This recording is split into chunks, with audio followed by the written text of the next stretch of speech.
The remainder of June is said to be characterized by a flurry of diplomacy in the region, starting with Chinese President Xi Jinping's first state visit to North Korea on the 20th and the 21st.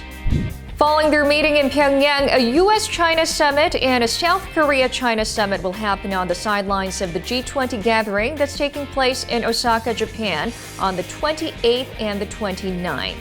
Then after the G20 summit wraps up, U.S. President Donald Trump is scheduled to visit Seoul to sit down for talks with his South Korean counterpart, jae-in.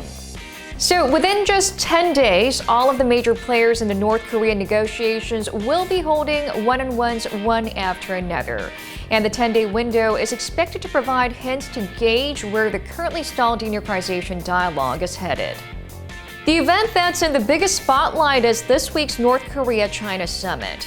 The fact that President Xi is visiting the North earlier than predicted ahead of the G20 summit is giving way to speculations that Beijing is trying to use North Korea as a diplomatic card amid escalating tensions with Washington in trade and other political topics.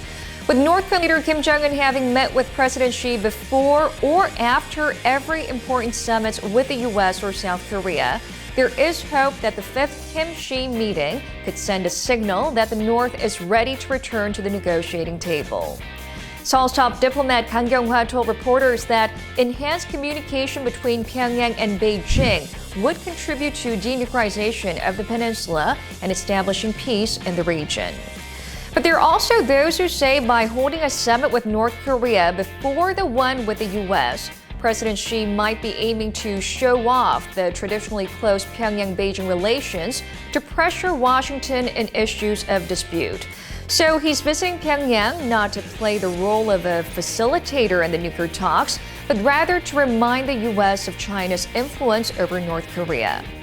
But one thing for sure, whatever the case, the message that President Xi and Chairman Kim send out to the world following their meeting this week will have a significant impact on the other upcoming summits in the region.